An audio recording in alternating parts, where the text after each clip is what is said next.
Hello, it's me Dryzz. You wanna get to see some gore in Warframe. You love saws that rip through enemies like a hot knife through butter. Wonderful! Today we are covering the meter, specifically the Incarnon form. It may feel odd to play, but honestly it's pretty satisfying and actually strong. It can handle single target and AoE pretty well too. As always, we'll see the weapon stats, some more info about it, then some builds, and then some buffs to go with it. On press, you shoot a buzzsaw that bounces off of enemies and surfaces. You can hold fire button to charge it, and increasing its damage, status, and crits. When you fit enough headshots, and charging doesn't seem to help, you can turn it into its Incarnon form. It shoots homing blazing discs that will hit 4 different targets per disc and trigger an AoE each time. First of all, I'll show my Incarnon evolutions, since they affect the stats. Even if I don't run channeled abilities, I'll keep the first one to be honest. For the third evo, I picked the projectile speed because it feels groovier, and then full crit chance, since we can reach some pretty high crit chance quickly. Alright, the stats. Incarnon meter with these evos got 20% status chance, 2 crit multiplier and 27 crit chance on the base quick shots. Then we got 0.44 seconds of charge time,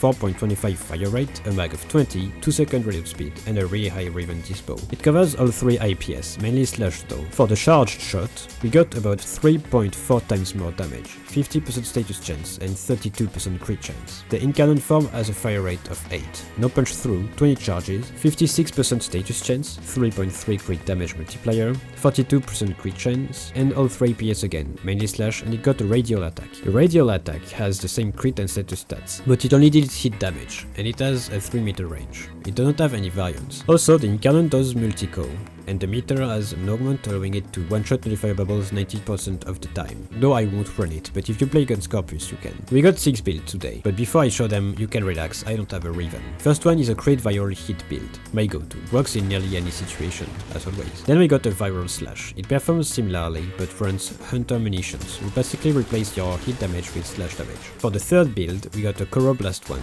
pretty fun to use. After that, since we are on a Dryzz video, we got an Acuity build. I made it as a joke, but it's actually really good as a single target killer, and doesn't perform too bad against groups too. It's also the most satisfying in my opinion. Since meter has a high status chance and does AoE, we got a primer build. You can slot primed Firestorm over Hammer Shot for slightly more range, but you'll have less status per shot. And last, we got a hit inherit build. Since Incarnon meter has AoE, again, it's really nice for non-single target hit damage too, like hit, thermal thunder, proteas turret, etc. For the buff, I recommend roar in most cases, since we either got big hit damage or slash damage. You can also run a primer for Galv aptitude. Then the usual thrall pact, although it ain't great, I have to mention it. Issue is Revenant's only channeled ability is dense, and shooting while in dense is very tricky, so you'll need a subsume to proc the evo for fire rate. Then I can recommend Bridge Surge or even grouping abilities. For the Coroblast build, running Nourish would be super nice. For the Acuity build, Xata goes hard.